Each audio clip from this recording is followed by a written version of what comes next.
Everybody, and welcome to the first breakout session of the day. I'm Katherine Emms and I'm a researcher at Edge Foundation. I'm going to be hosting today's session. We've got 3 great presentations today. Each one will be about 20 minutes, then with 10 minutes questions after.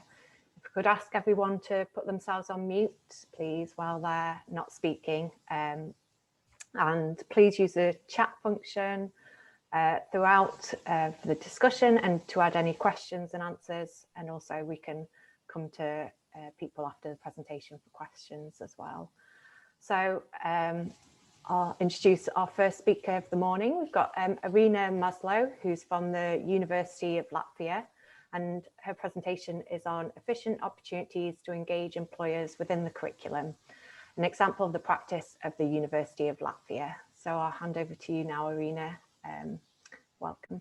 Thank you, Kat, for introduction.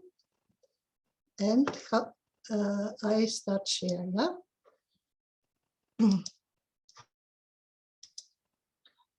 So, also my presentation, hello to everyone at the first, if you are present or you will participate later, and please be interactive, use chats, ask questions, please let me know your feedback, and please not forget your emotions.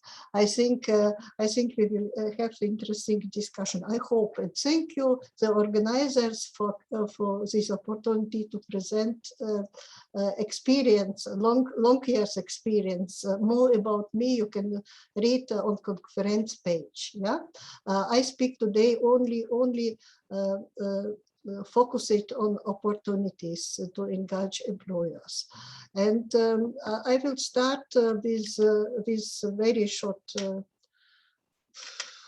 Excuse me, it's gone out. No, maybe so. No, why it's gone out? Okay. I am from Riga, yeah, from Latvia, and I had prepared a very short introduction. So excuse me, new share, yeah, new share to University of Latvia.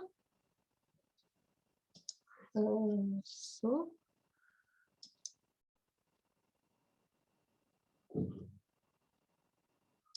excuse me. Very short, yeah. Then I think you know university, yeah. But we are in development. We have new library, and we have new buildings from the university. As the old city had integrated very nice new buildings. With ambitions to be one of the biggest campus in the university campus is in North Europe. See, this is new buildings for natural science, and another buildings are in development. So this for introduction, and now I come back to the presentation. So share, new share. Excuse me. What is the problem? What is the problem? Oh, excuse me. Irina, perhaps if you go to the symbol, very top, and as a slideshow. I try to do it, but oh, okay. And this is a logo of the program, what I present. I am very sorry, I cannot show you the program with open access. It is integrated in studies with identification. That's for only to have a short look,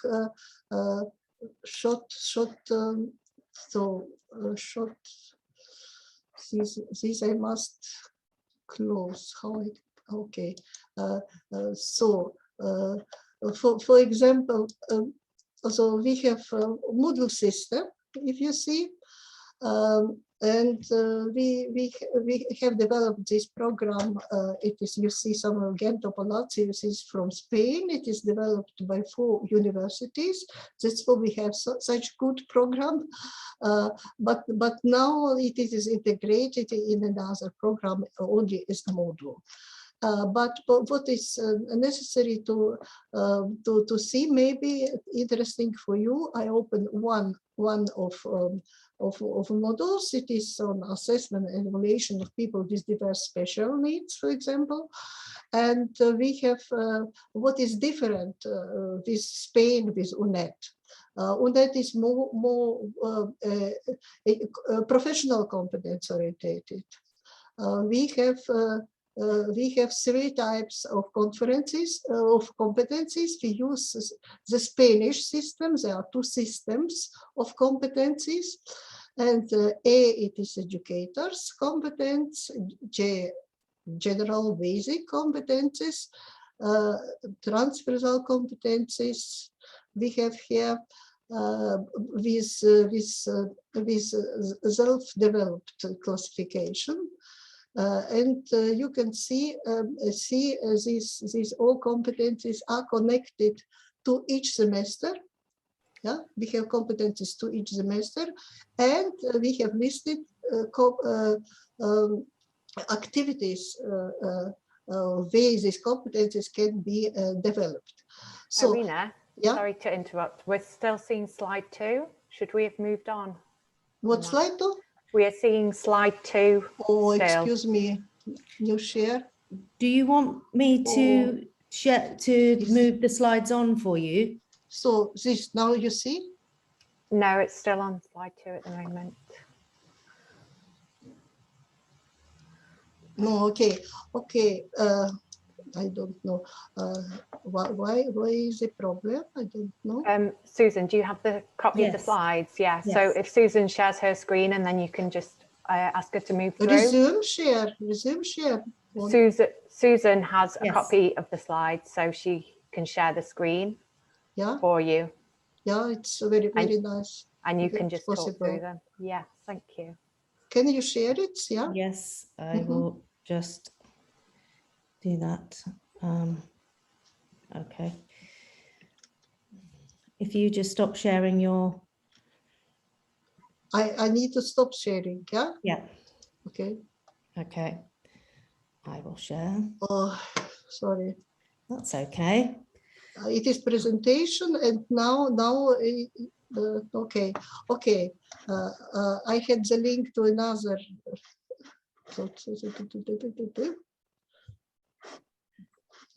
Where are you? Okay, I stay my presentation now. Yeah, okay. Okay. So also maybe in discussion we can open it. So maybe next slide. Yeah, you may see to content. Also, I have pointed a short introduction. Why I speak to this topic, based on discussions what I have observed in last year.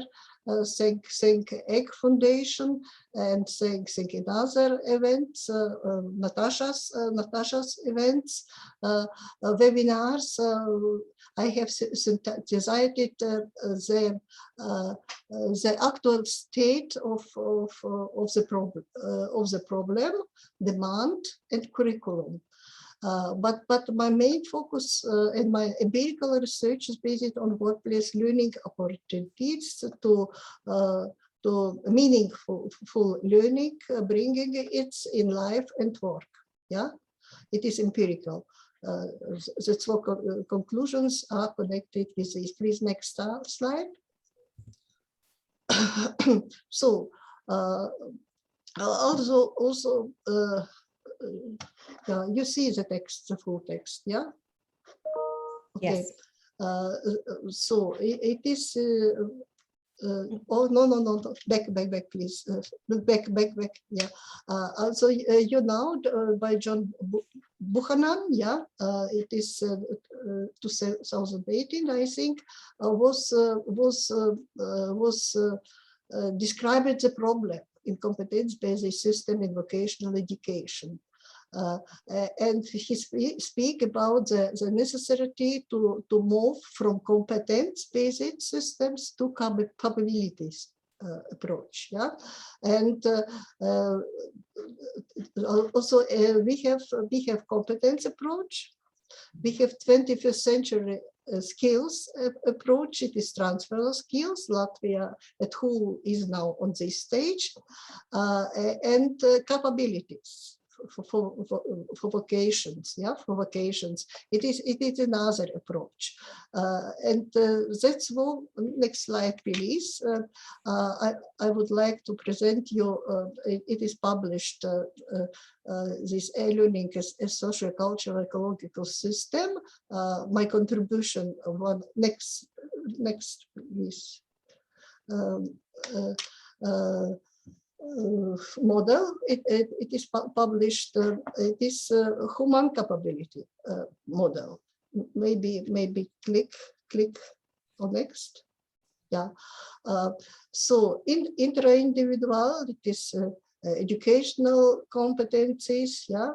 It is all what the peoples will have to have personal benefits as workers. Workplace creators and then other things. Inter-individual, next, yeah, inter-individual and introspective are necessary for human capability building. Inter-individual are connected more with transversal skills. It is collaboration skills, communication skills, critical thinking skills, there is a direction in other things, but maybe yeah, introspective learning is connected with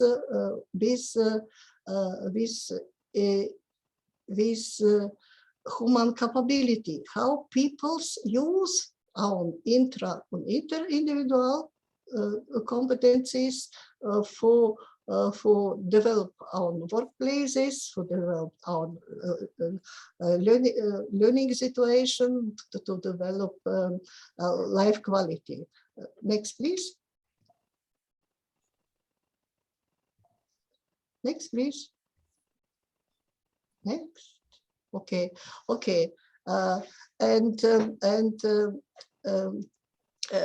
It is we use system constructivist approach, and main opportunities what are created in e-learning, what I don't show you, are these three processes to identify opportunities, what program give, yeah, to identify,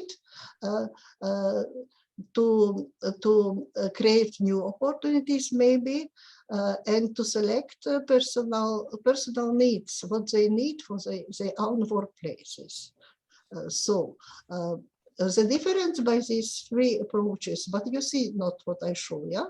You see not right now. Is that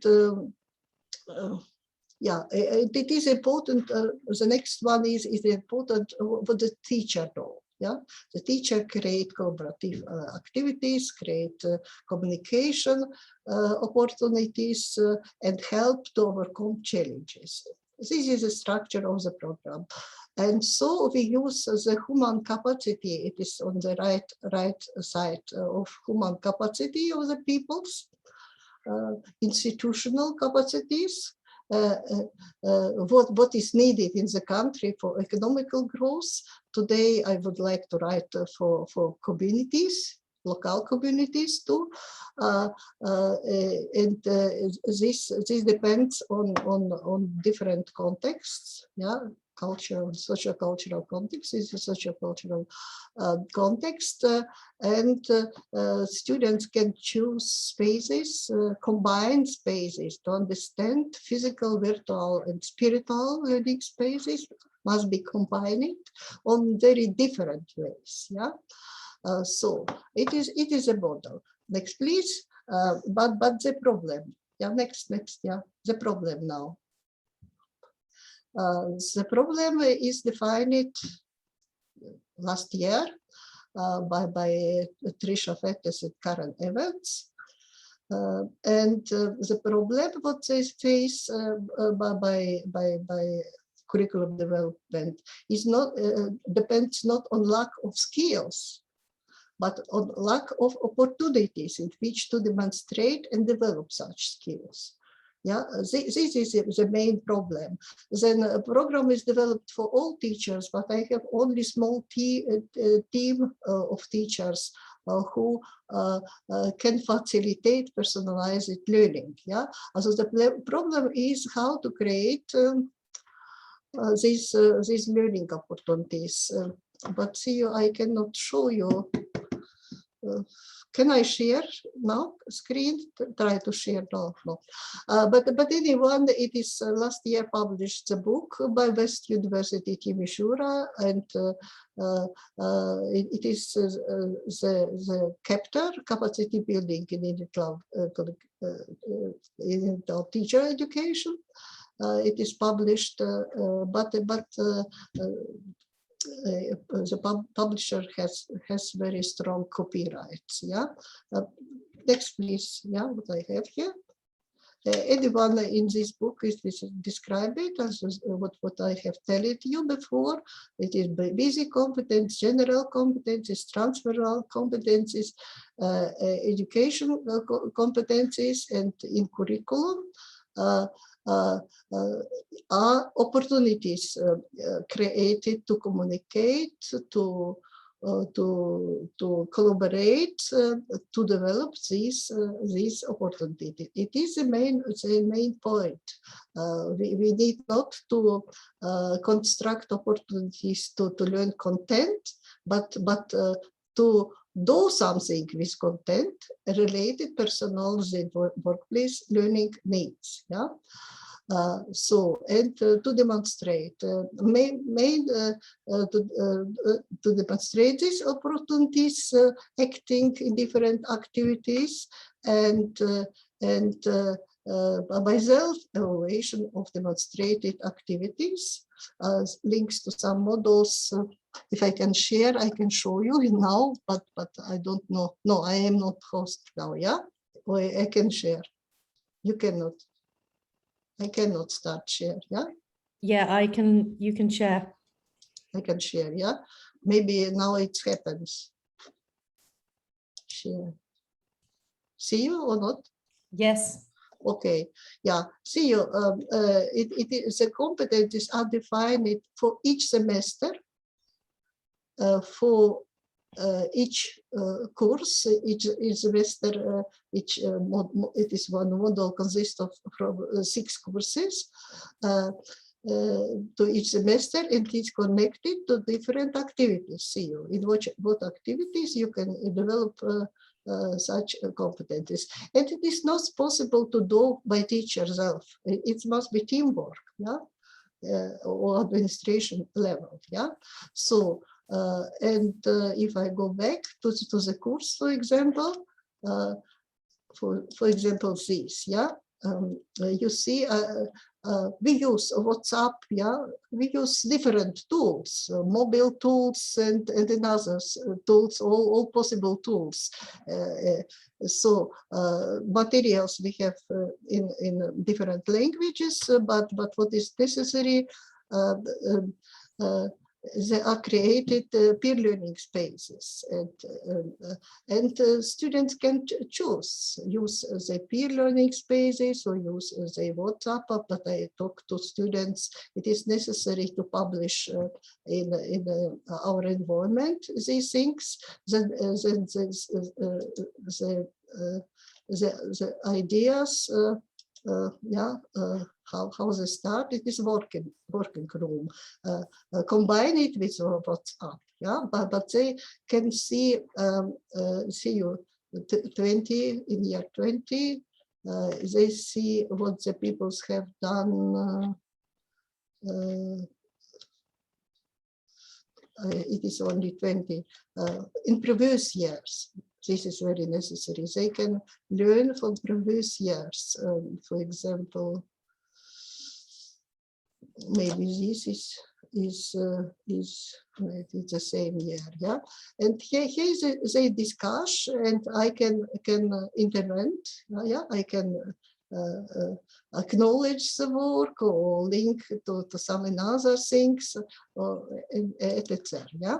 So okay. Also, this was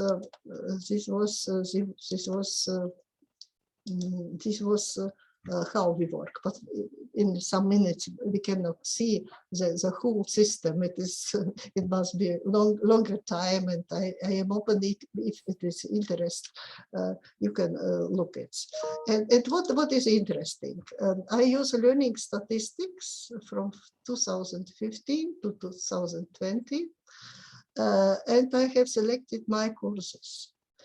And you see, yeah, the most students in the program are employees or employers, and they learn to become some document, to have the right to be employer, yeah, and provide vocational education and other education.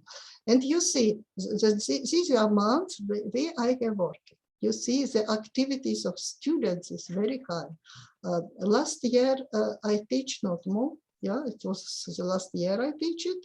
Now I do only research.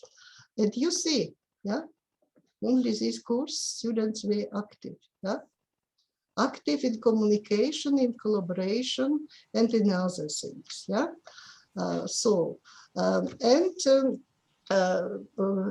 we have. Maybe I had done analysis, and then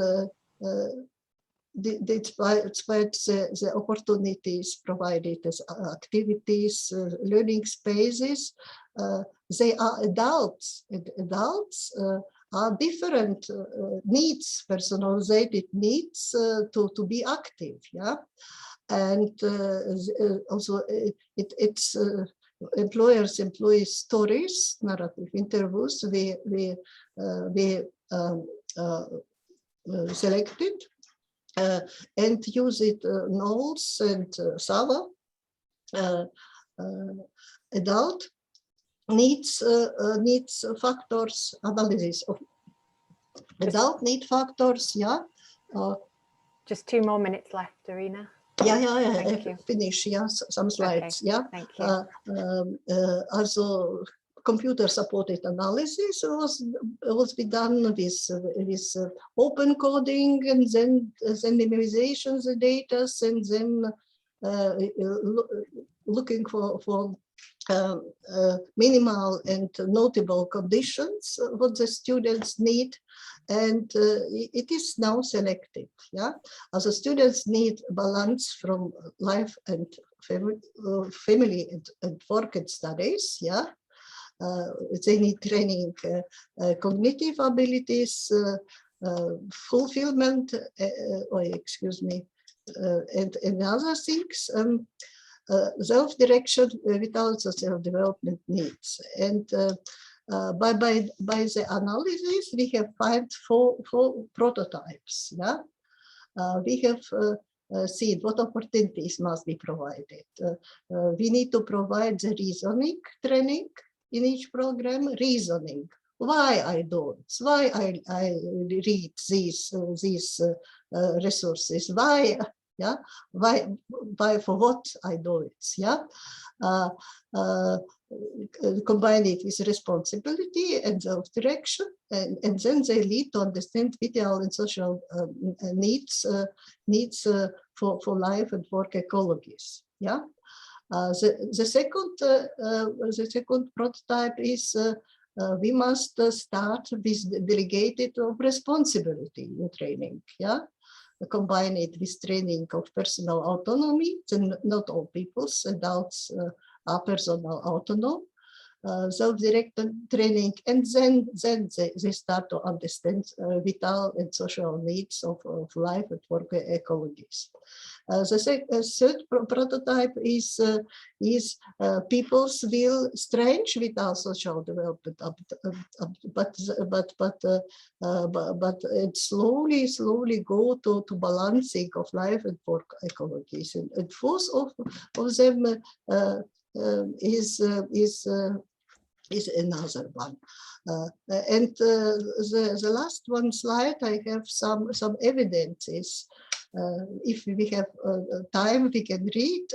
Then we see that it is really meaningful learning for students. I have searched only 4 examples, and they have learned something for life and work. In first case, they write exact these studies. I have reached the most controversial conclusions for my work and life.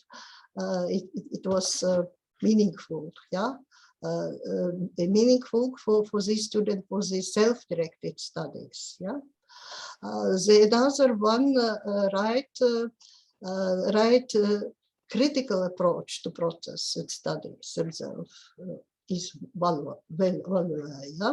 and state of mind to be my understanding of adult learning the most. The third one, improvements could be made in my own workplace, and understanding of lifelong learning is here too, as employer for training of employees. And the last one, for example, in self-evaluation, I tend to have a black and white view. Either I think my work is excellent or poorly executed and change from the first to the second really fast. So I have very big documentation, and will be happy if it's will be possible to publish it if it's interest, or tell more. Some pictures from one of our university, and thank you. I see not the chat questions. I see only one. Welcome everyone. Thank you, Irina. Thank you. That was great. Thank you. Thank you, and keep being with us as well when we had a few technical difficulties. That was really good, and really good to see how things are done a little differently in Latvia as well. So if anybody has any questions, please do come off mute and ask those, or put them in the chat if you prefer, and we can ask Irina. We've got a couple of minutes now.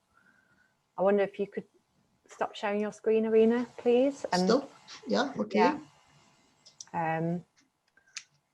Thank you. And perhaps, Susan, if you've still got the presentation slides, could you put up maybe Irina's last slide, the conclusions? I must stop. Yeah. Yeah, that's all good. Thank you. Great. Does anyone have any questions at all?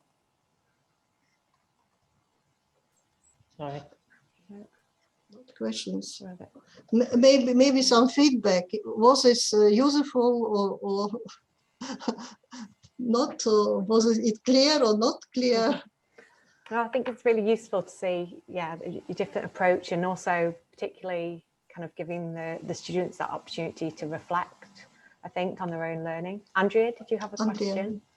Yes, I thought, if that's okay, I'll start. It was really interesting, Irina, thank you.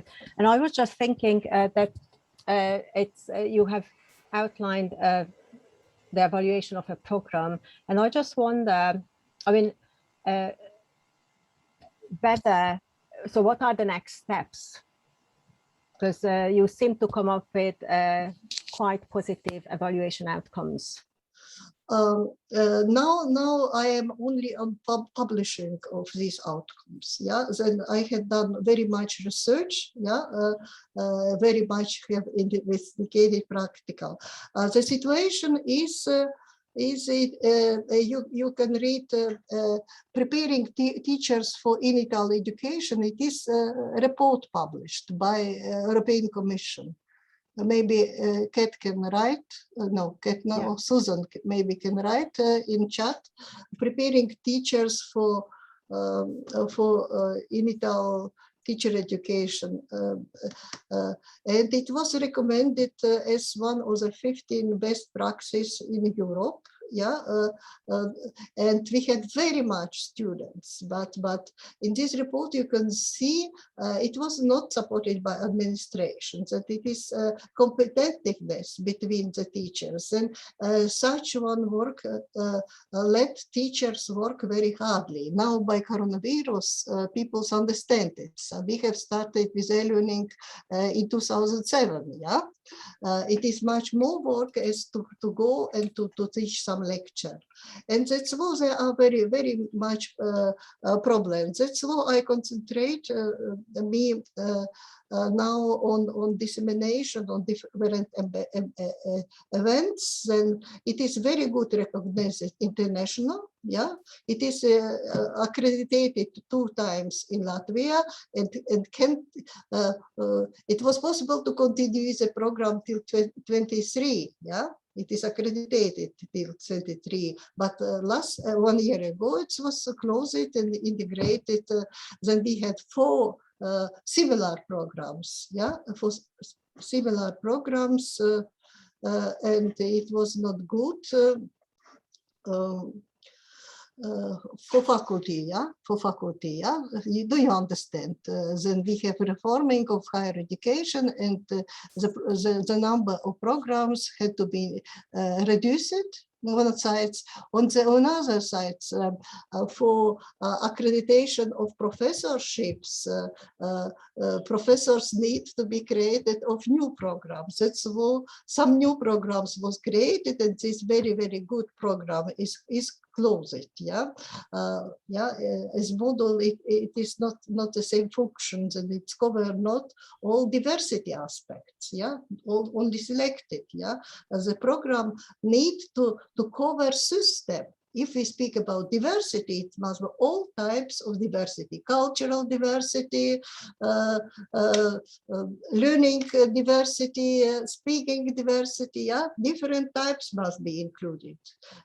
Then mostly vocational education curriculum are orientated on teachers, and the courses are given only such courses what teachers can teach.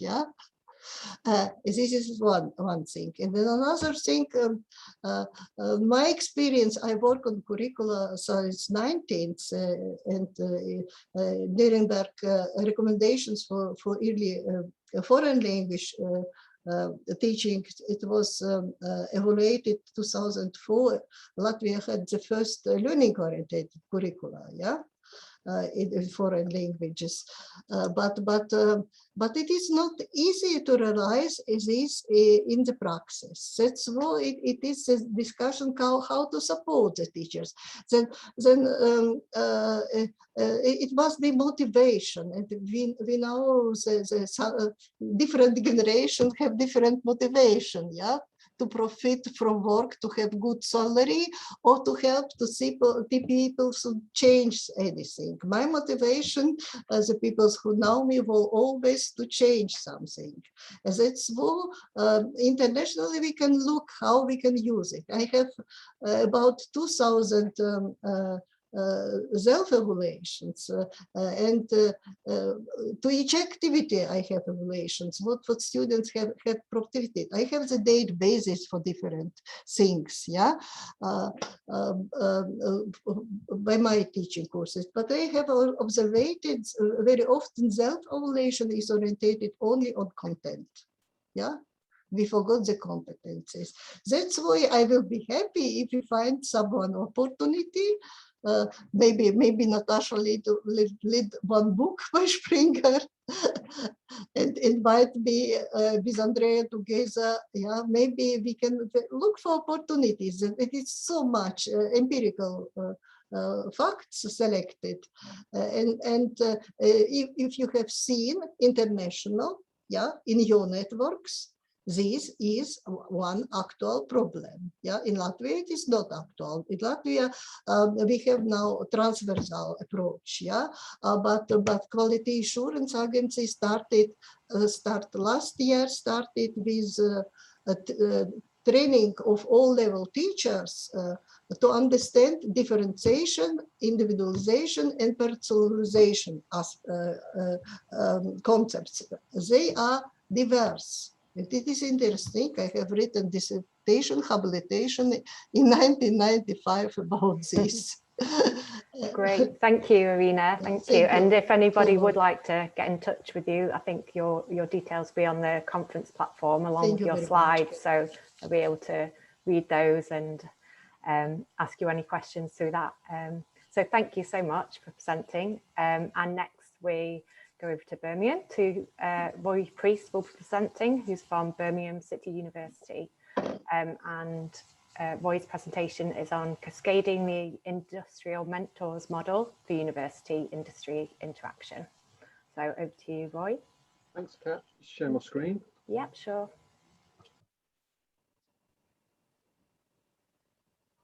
Is that sharing okay? Yeah, that looks great. Okay. Hi, everyone. Great to meet you all this morning and to talk about a project I've been involved with for a good while now. What I'd like to do in this presentation is to talk about why I think it's a beneficial thing to pursue, but also not to be shy of some of the barriers. That's kind of where I'm coming from this morning. So Cascading Industrial Mentors Model for University Industry Interaction, Benefits and Barriers. So I'm, as you say, I'm from Birmingham City University, which is in the heart of England. It's a very modern university. I'm actually from the Faculty of Computing, Engineering and the Built Environment. So the drive towards closer integration between universities and industry, as we all know, is nothing new, and various governments have encouraged closer engagement. In my experience, I was a course director for many years, and I've witnessed sort of typical approaches to industry engagement, guest lectures, involvement in validation events, industrial advisory boards. But I was keen to explore more ongoing and informal interaction. And through doing this, I'm even more of the belief that there is huge potential in this. So the aim of initiative is to facilitate online forums for asynchronous discussions between industry-based professionals, academics and students. It's basically a bunch of forums. We use Moodle, which is our VLE, and it's additional to the other material that students get. So it's not core to their individual modules. This is above and beyond, and it cuts across various modules as well. But in terms of the benefits, so the key benefit is that the sheer ease of opportunity to talk to industry professionals that are aligned to particular courses. So my background, for many years, I ran two courses, BSc Music Technology and BSc Sound Engineering and Production. We did very well in terms of having an awful lot of goodwill in industry to support our programs. And we tapped into that through guest lectures, etc. So when I started the forums, I reached out to these people. The key thing for students is that they can ask any question they want, whenever they want. In terms of benefits for business, certainly in terms of recruitment, both for placement students and for graduates, I've seen many times that they use it as a, well, just as a way of talking to our students and getting to know them a bit better, and certain students post more and they demonstrate their interest in certain areas. Opportunities for individual companies to interact with each other. I would like to see more of that. I get the impression they're slightly reticent to talk across, directly across different organisations, but that's something I want to nurture more next year. I think this is a really interesting one, is that they can gain, the employers can gain insight from what can be quite a hard to reach demographics of our students.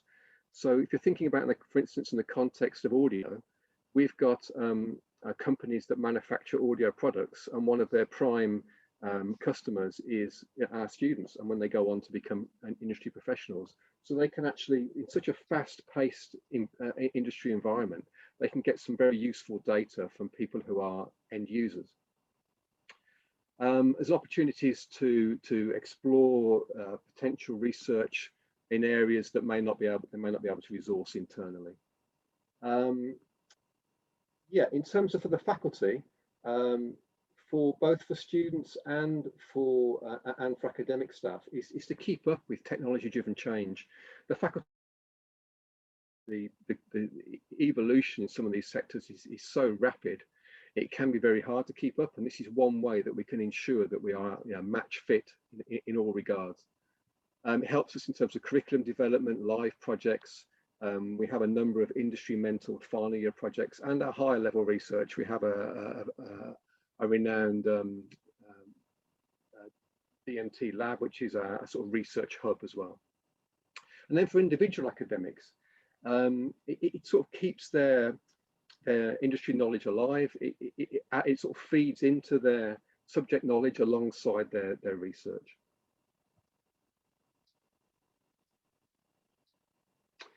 So the Industrial Mentors Initiative feeds into a whole bunch of projects that we're working on.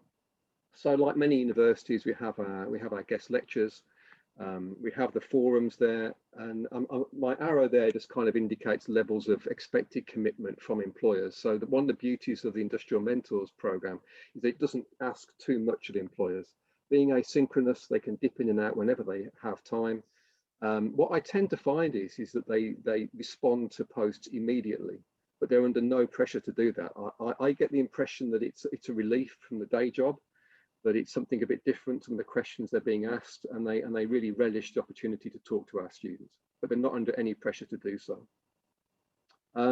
We're looking at, we have our industrial advisory board, which is at the school level, and over the next year or so, we're looking to have that much more at a course and even a module level. And then we have our special interest groups, which we've been developing this year, which is very much about students taking ownership of their learning in extracurricular context, having their own projects, working with industry mentors. This is particularly useful for the high flyers or for students who have already recognised a particular area of interest which they wish to dig deeper into. So examples of discussions. I had to do a real cut down version of this presentation, but I can just give you a flavour of some of the discussions that go on. So development of particular skills. Sometimes a student will just ask, you know, I'm interested in this particular technique, I've heard about it, or I may have done a bit of research on the internet, but please can you tell me from a particular company, how do you do X? So out of that we have various technical questions. This one here, the third one, I thought was really interesting, this idea of students drawing parallels between what they're learning on the course and how this is mirrored in the commercial world. I remember one of the early posts, we teach computer programming in various modules in various ways, and our student asked a multinational company who make audio products, what programming language do you use? Now, if the company had said we only use C programming, as a university we don't use that, that could have been quite an interesting discussion. But as it happens, the response from the company is, we use whatever program suits our needs, which chimed very well with how we teach. We teach the fundamentals of computer programming, which can be applied to all different languages. So by being open to industry, the students can see that there's credibility in how we teach, and then it actually sort of all fits together in a sort of a cohesive way. Students may be looking to undertake a placement year, and they can ask graduates who perhaps previously undertook a placement year to get a bit of insight into what it was like for them. I can think of examples where our students undergo placements at a company called Dolby, and you know, years later, graduates have helped students who are looking to do that with a bit of insight into what they got out of it, what technical skills they developed, etc. There's opportunities through these informal interactions which have led to site visits. One in particular springs to mind, where one of our graduates invited 2 students through the forums to come to his company in London, which is a very prestigious sound design company, and they went on site and spoke to the management there, had a really interesting afternoon.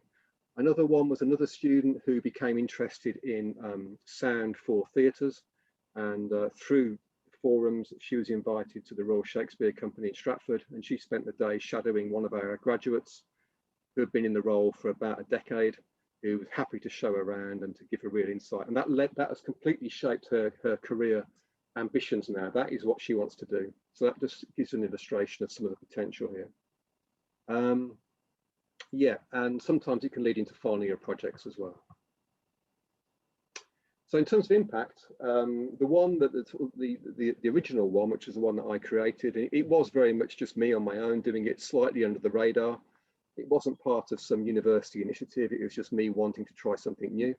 This was based around the sound courses. The second most mature one, I would say, is based around our visual effects course. And you can see some of the companies. What's interesting to note here is that we have interactions with multinationals and with SMEs, and it all looks the same from a student point of view. There's no preferential treatment for larger companies at all.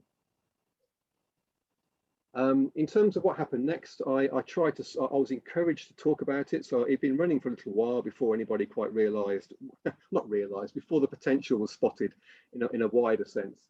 I was put forward for an award for the Times Higher, which helped in terms of spreading it more widely. On the back of that, I did some internal events, which led to interest from across the university and people taking it on, and myself acting as mentor to try and help some of those colleagues. So on the back of that, we had a whole range of different areas, and I was quite struck by the sheer diversity. So from colleagues in law, English, computer science, digital film, the BA music industries, broadcast engineering, MA luxury jewelry management, which is a very niche course, and MSc user experience design. So you can see quite a range of colleagues were interested in pursuing this. And I supported them through creating a guide and mentoring them and helping them. Yep. Let me see this.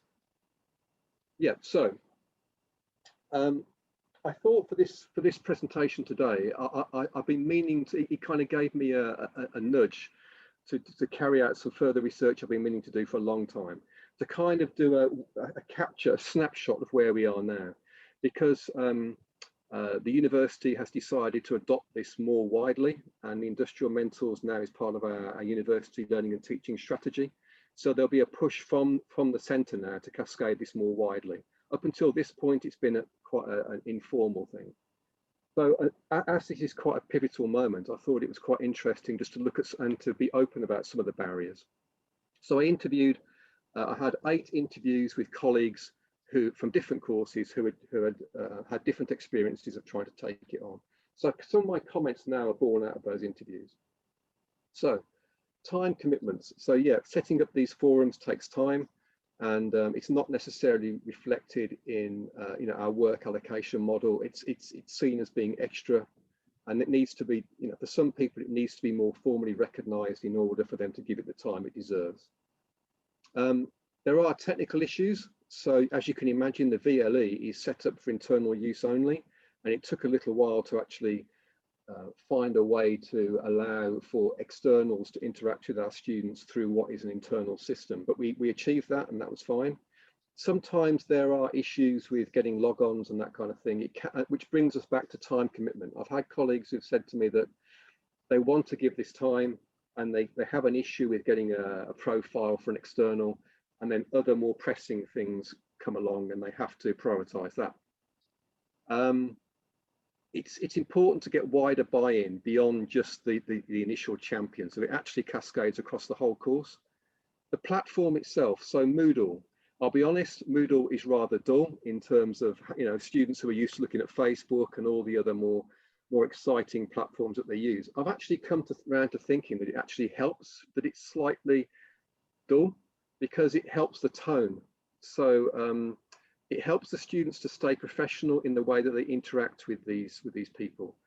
There's something about Facebook and WhatsApp that it sort of encourages very informal chit chat, and by making it slightly old-fashioned perhaps as a forum, it kind of helps. We've never had a problem yet with any inappropriate posts from students. And cultural differences. So in terms of students actually getting actively involved, there are some students, particularly on my colleague who works in the luxury jewelry management course, has most of her students are Chinese, and she has found that they just tend to be a bit more reticent about posting on these forums and being and feeling maybe English as a second language, perhaps being slightly exposed to industry professionals and maybe feeling they haven't got the confidence to speak.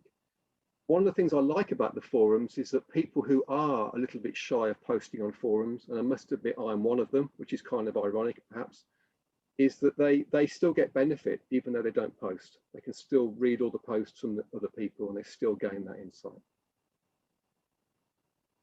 So yeah, I've had interest. I've shared some of my ideas more widely previously, and I've had interest in the industrial mentors model from across the world. I've had, in particular, from the States, and I've been dealing with people there, giving them some advice. There's another university in the UK, and I'm informally mentoring them on setting up a similar system. So I'm open to talk to anyone. I created this thing called Fuel, which you can imagine took me a little while to think of an acronym that worked.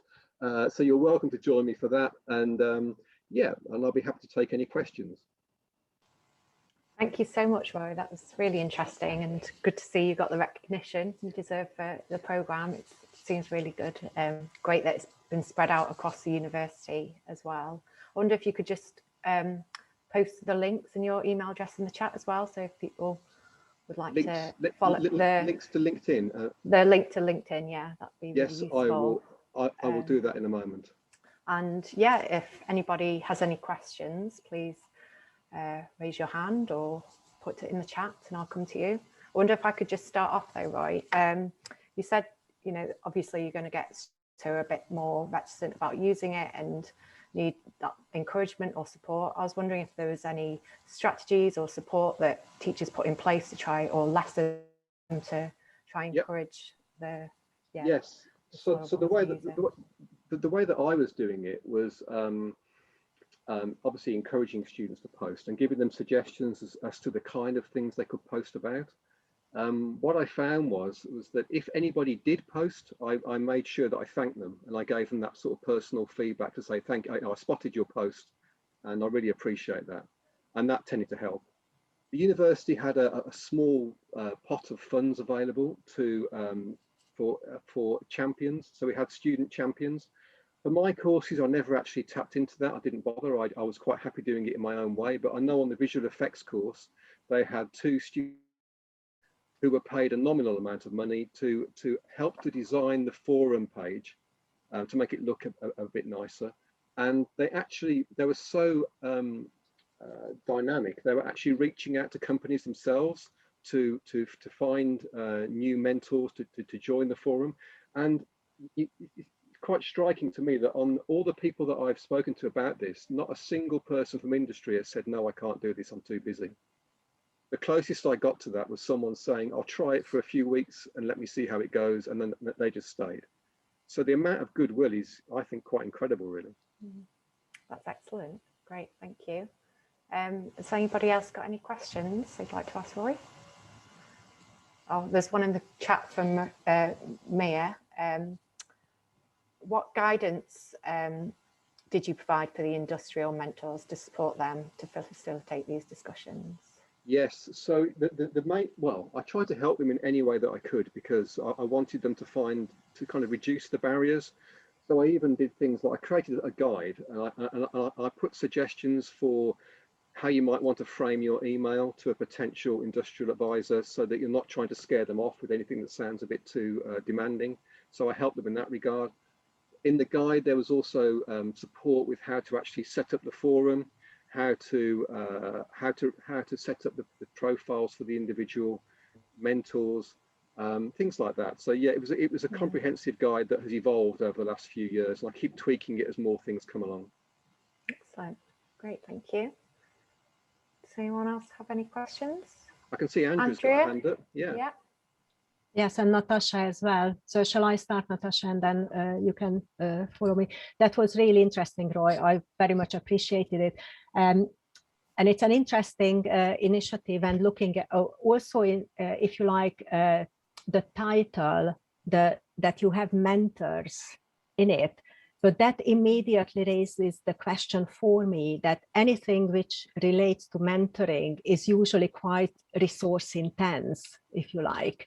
And I just wonder that, I mean, you were talking about the barriers, but you also mentioned that you have never had a no answer from an industry. But do you think this can be really upscaled substantially and still keeping employers involved the way you want them?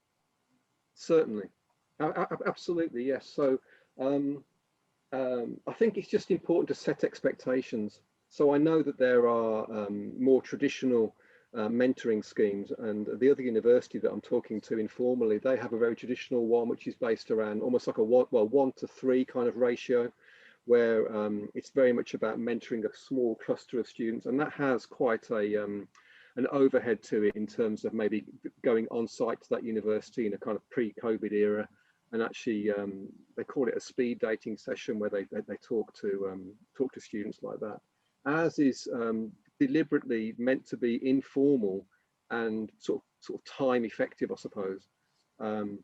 And that's the beauty of a forum, isn't it? You know, all the posts that have been there ever since the start are still there. So in other words, the mentors don't keep being asked the same questions because it's already been answered. And just while I think about it, something that I didn't get a chance to mention is that I was encouraged to integrate it as part of an assessment in one of, it goes across all the modules and all the course, but to actually integrate it into an assessment. And I was quite reticent to do that because it kind of went against what I had in my mind. But I tried it and it worked so well. And now I'm completely changed my opinion. They get a small amount of marks for a particular module if they actually interact with industry professionals, but they also get marks, they can get a pass by just actually going onto the forum without even posting. In other words, if you're terribly shy, I'm not going to be penalized for not posting. No, thank you. Natasha, sorry, did that answer your question fully? Or? Yes, but I will be in touch later anyway. Okay, sure. Natasha. Yeah, thank you for your really interesting presentation. I think it's been quite inspiring, and I may be in touch later as well with more questions. Just a quick question. I noticed that your point about engaging international employers, and I spotted a couple of countries, sort of, like India and Canada, I think. I just wonder if there is any kind of, specific strategy, or is it at the moment based on kind of, more informal context, and what drives this in terms of selecting countries are represented and how you actually organize this? Because it seems to be quite interesting, but also I would think quite challenging. It is. That's a great question. In terms of how we pick or how we reach out to people, it's quite organic. So we start off with our people that we've had relationships with for years. That's the kind of easy wins. With some of the international companies that you're alluding to are related to the VFX course. So my colleague who runs that course actually came from industry.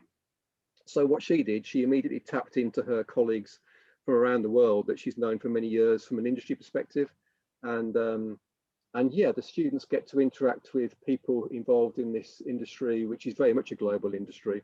And obviously you haven't got those time zone problems because it's just a forum. Yeah. Is it a strategy? Not particularly. It's whatever works at a particular course level. So from my point of view, I'm really interested in how it evolves in different directions based on the industry context. Mm-hmm. So just with that in mind, the luxury jewelry management, for that course, it's a master's course. They pre-COVID, they do a field study where they go to Italy. My colleague who runs the course is Italian, and she has lots of relationships there. And she jumped on it straight away, the Industrial Mentors Forum, as a way of allowing students to continue with that interaction beyond the site visit. So that's another way in which the collaboration happens. Yeah, thank you. Yeah, fascinating. Brilliant, thank you. And I think we'll have time for one more question, if there's any more. No, I don't think so. Great. Well, thank you so much, Roy. That's really interesting. And yeah, again, the slides will be available on the platform if anyone would like to see those. I'll put the links in a moment as well. Great. Thank you. Thank you. Thanks. And then finally, our last leaves me to introduce myself along with my two colleagues, Andrea Laczik, also from Edge Foundation, and a piece of research we did with Natasha Kersch, who's from the UCL Institute of Education as well. And this is on employer engagement in higher education, developing student employability with 2 UK case studies. So I'll just hand over Andrea to. Thank you. Can you see my slide? Is it okay? Okay, yeah. Excellent. Thank you. We are right on time, so it's always a nice way to start. Although we do a triple act, if you like, as Kat mentioned, with Natasha and myself, so bear with us. I just wonder why this doesn't want to move on.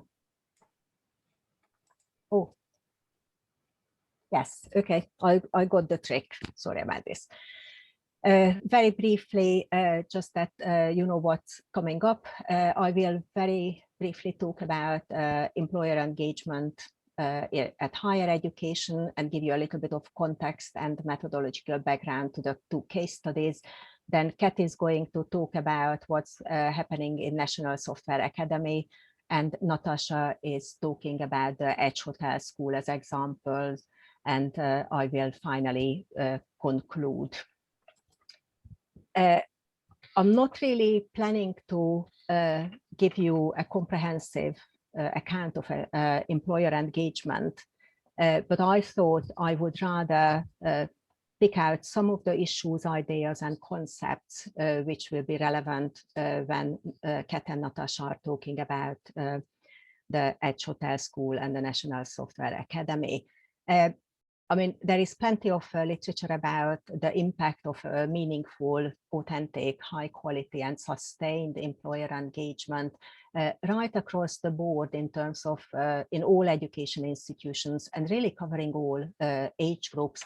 We are seeing more employer engagement also in preschools and early childhood education right up to higher education. I mean, it is really clear that the way employers are engaged is really multifaceted, and we are going to have discussions later today about how the curriculum is supported by employers. They engage in career fairs and offer information, advice, guidance, offer work experiences. We have just heard from Roy about mentoring by business people, although this is, I understand, slightly different from what he thinks it is about mentoring. And of course, employers also set life projects for students. We mainly and usually talk about engagement, but I thought that it is quite a one-way communication, or it sounds so. So I thought bringing in partnerships is really vital here.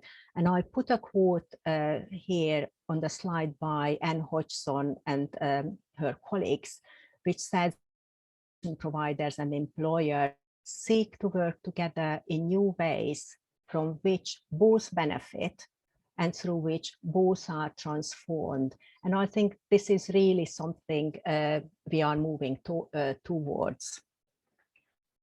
Now, when it comes to employer engagement or partnership in higher education, we very often also talk about work-ready graduates, and Phil Brown has made quite a few links to that.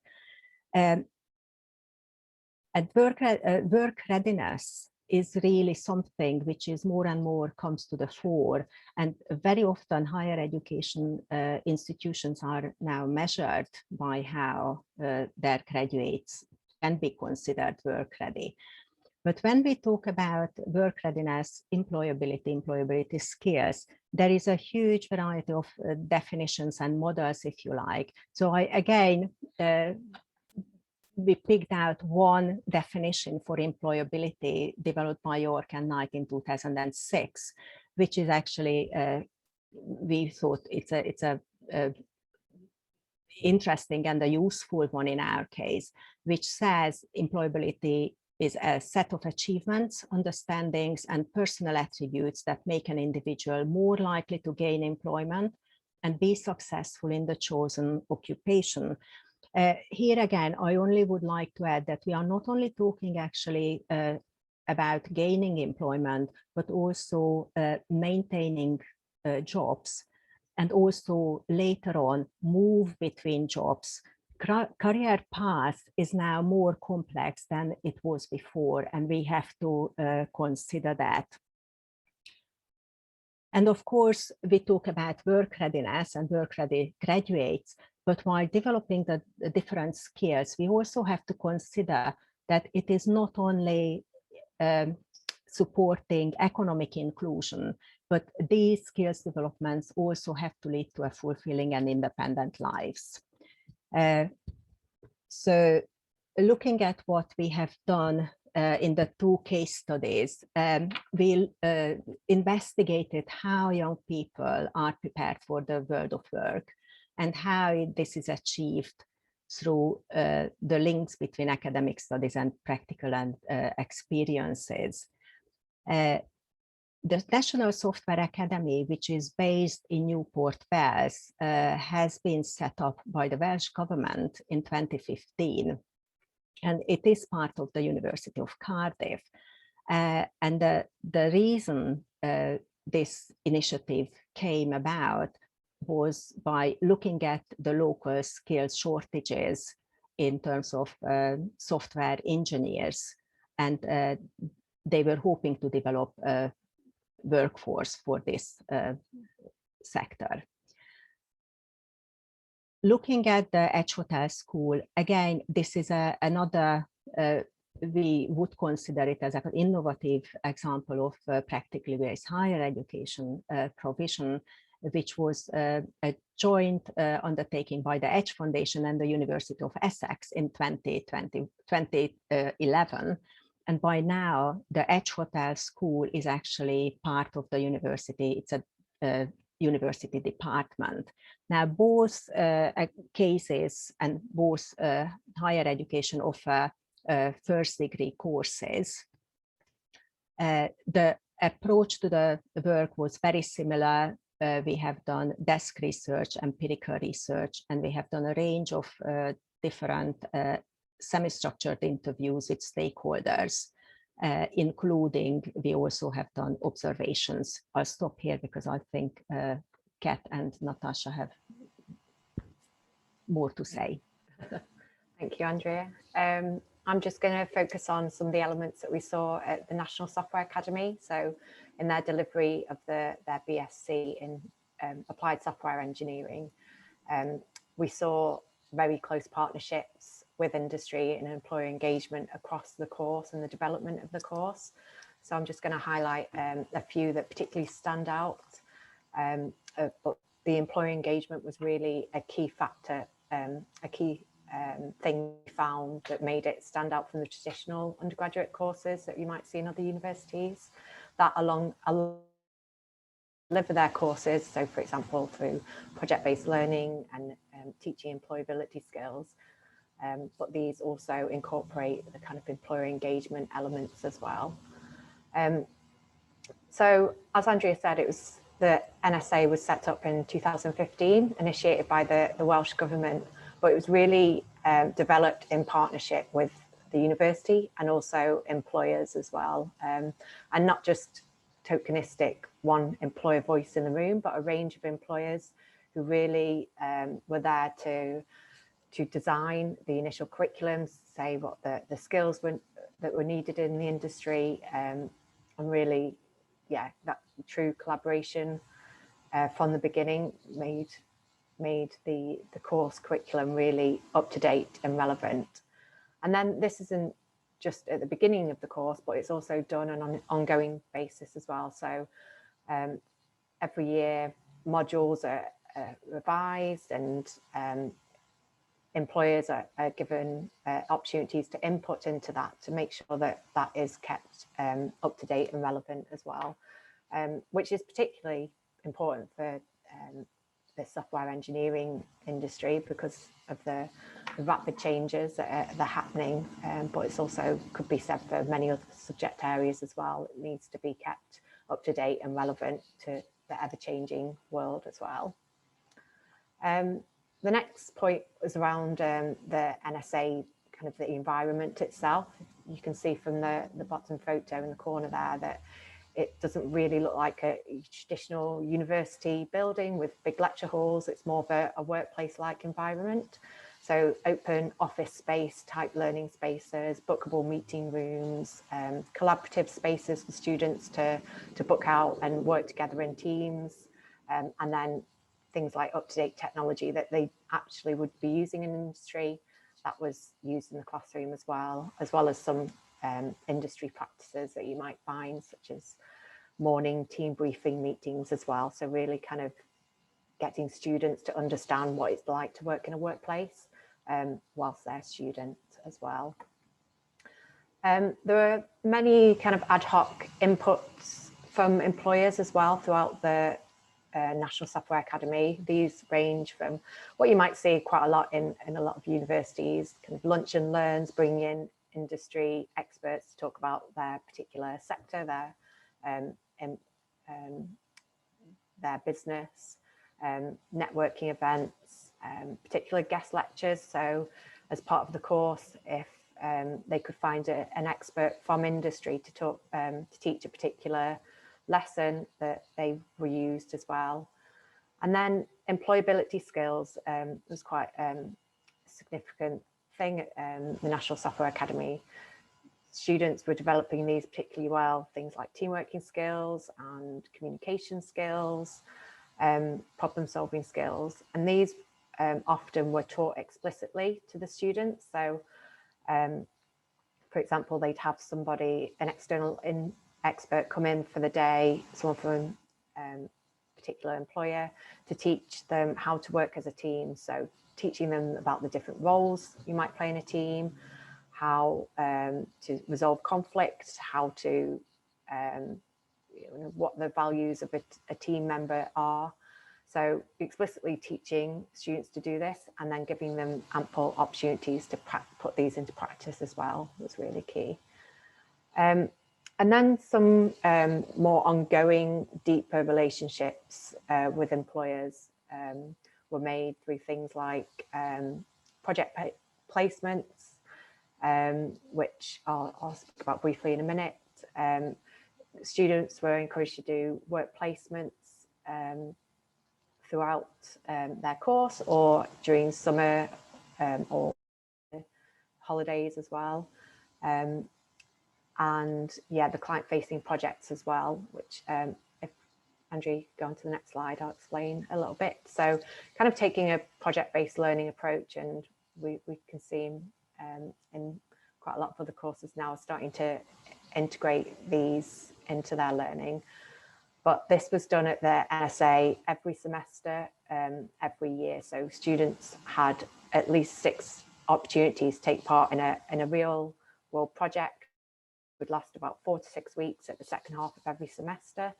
And each of those projects were set by a client. So they were authentic problems, like, for example, they had them from Transport for Wales, wanting students to develop an app to show bus routes around Wales.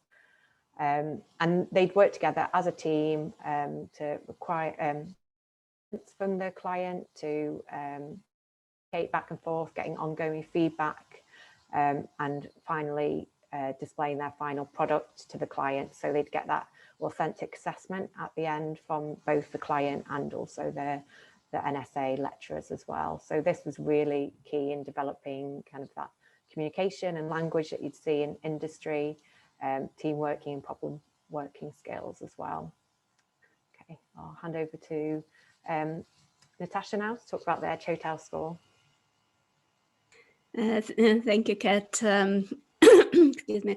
I'm going to talk about our second example of practically based higher education. And as Andrea briefly introduced, the Edge Hotel School is the first UK-based school of its kind, and it does remain unique in the way it is set up, enabling university students to obtain their first degrees, BA in hospitality and event management, while working alongside industry professionals in a real commercial 4-star hotel,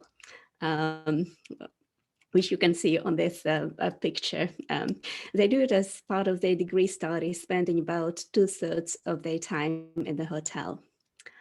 It takes joint efforts of various stakeholders to sustain this model, and it's strongly underpinned by continuous employer and industry engagement.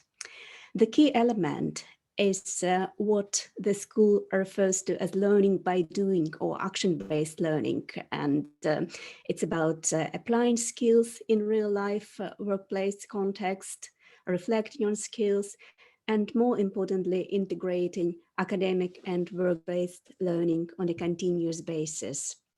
For students who are doing it as part of their studies, it offers continuous embedded practice-based learning through rotations in various hotel departments.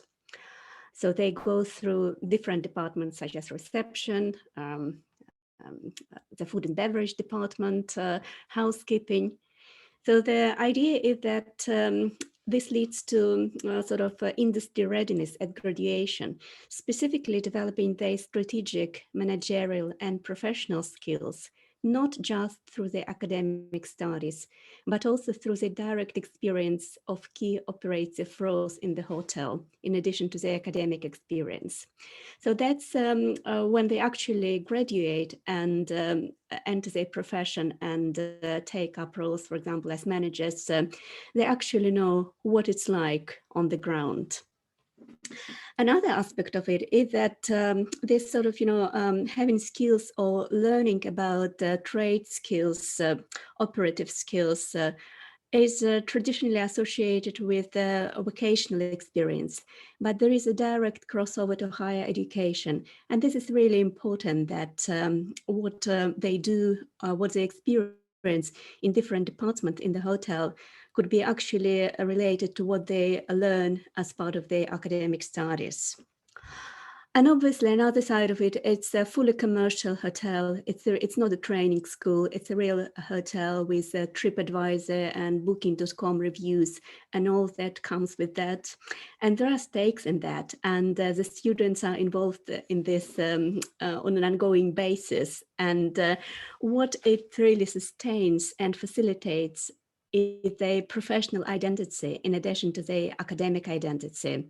So it's not that just that they start thinking about what it's like to be in the profession when they graduate and when they actually enter the world of work. They are already experiencing this during their studies on an ongoing basis. Could I have next slide, Andrea, please? So this sort of approaches and the philosophy underpins the whole process, and it underpins learner practical experiences in the hotel and involvement of wider stakeholders as well.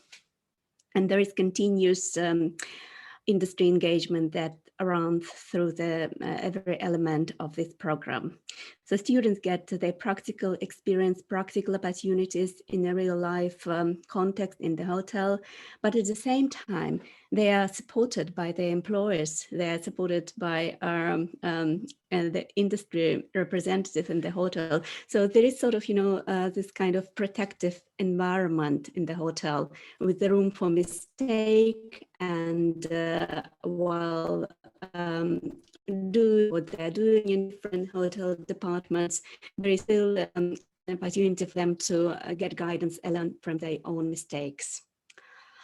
Wider industry engagement is strongly supported by the school, and it's supported through industry contacts and networks, and this is being proactively maintained by the Edge Hotel School. Employee engagement is demonstrated through various activities such as guest lectures, career fairs, opportunities for short-term placements in other hotels. There is also an important example of industry embedded engagement, which is the consultancy project, something that students do in the final year of their studies, where a real-life problem provided by industry partners is tackled by students in groups. So the projects are quite different, could be quite different and diverse. One example, for example, was that industry partners were influenced and by what students did, and actually that influenced their branding decision in light of students' research evidence. As a wider implication, it's really important. I think that relates quite strongly what Roy was talking about the links between higher education landscape and industry. And it's really important, especially now at a time when there is a key demand and also responsibility for higher education to provide opportunities to enhance student employability and also to facilitate the transition between education and work. So this is a really interesting example of good practice of how this industry engagement could be facilitating and sustained. Of course, at the moment, because of the COVID situation, there are various challenges, both for the higher education landscape and particularly for the hospitality sector. And this needs to be taken into account. At this point, I am going to hand over to Andrea, who is going to make some concluding points and also reflect on potential challenges and strategies to overcome. Yes, thank you, Natasha. I mean, I'm not going to read out the first 3 bullet points, which really summarizes the similarities between Edge Hotel School and the NSA. But what I think is really interesting, and I'm pointing back to Roy's presentation once again, because if you think back to the figure which Roy showed about the level of commitment and it sort of increasing to the forum, then I was just thinking, if you are thinking in terms of the ingredients of the different models, the ingredients of employer engagement or partnership seem to be very similar, but I think it's really the combination and the intensity of each element seems to be different in the, if I may also refer to Roy's example, is different. I think that's really interesting. What I also would like to just flag up that the NSA and the Edge Hotel School is not a doesn't offer vocational provision, so it's not a vocational school course. Having said that, again, if you listen to the some of the discussions, it is very clear that there are overlapping elements of these courses with vocational courses, and I think that's really interesting. So I think I would stop here, that we would have at least a couple of minutes for questions in case someone has a question. But thank you very much for your attention. Great, thank you, Andrea. Thank you, Natasha, as well. So do, put your questions in the chat or raise your hand if you'd like to ask a question. I think, Roy, you said you have one. Do you want to go ahead? Thank you. I think it's for you, Kat, because I think it's the part that you were presenting on to do with real world projects. I was just curious about any issues with regard to managing employer expectations in terms of what they perceive, what they might perceive to get out of the project, and how that chimes with trying to tie that in with some academic work. Yeah, sure. I mean, talking pre-COVID at the moment, I think employers were actually queuing up to work with the NSA. I think they recognised how much of a skill shortages there was, particularly in that area of South Wales, and that graduates that were coming through weren't actually ready for employment or to work straight away, and were taking a long time to kind of adapt into their workplace. So I think they really saw it as something that they need to do to kind of keep that talent pipeline going. and building it up. I think I'm not quite sure in terms of kind of time expectations that were required of them, but we did do some follow-up with some of the lecturers and students after the pandemic and when things moved online. And although some projects weren't able to continue, particularly kind of the level 1, level 2 students, because they weren't able to, they weren't independent enough, I think, to do that teamwork online in that environment. The level 3 and the second half of the level 2 students were able to continue that with employers, and they continued that relationship online. And actually some of the employers found it easier and took up less time to have those interactions, because they weren't expected to be coming to the NSA and traveling and so forth. So yeah, I hope that semi answered your question at least. No, that's great. I think so. I've just had experience before on other areas where sometimes employers perceive they're going to get more out of a project than it actually is viable, and that can be a bit tricky sometimes. Yeah, I think I'm not sure if we got to that point. I think the employers we spoke to just were, maybe it's just the ones that we spoke to, but all quite positive about the experience, and saw it as kind of something they should do to really prepare the students, rather than getting it as something that they can use as like a sellable product that they could use afterwards, I think. Thank you. That's great. Did you want to add anything there, Andrea? No, but okay. I just thought this is always the case in doing case studies, because when you are asking for volunteers, then those who have mainly positive experiences, these are the responses you get. But they were pleased, actually, the employers with whom we talked, they seem to be very supportive and positive. Yeah. Are there any other questions at all?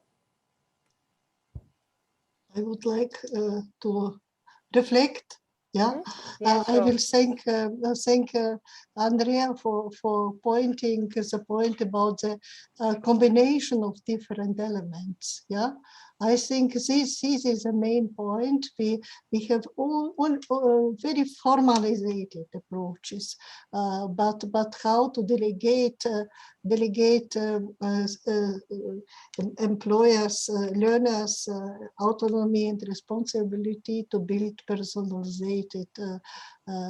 elements of different tools what we can give. This is a main problem for the future, and this is different personalized learning. Yeah, it is capability building. It is combination of different skills. The capacity of people are different. Workplaces are different, and how to achieve it. It is a question for the future. Thank you very much for this session and for all presentations. Okay, thank you, Irina.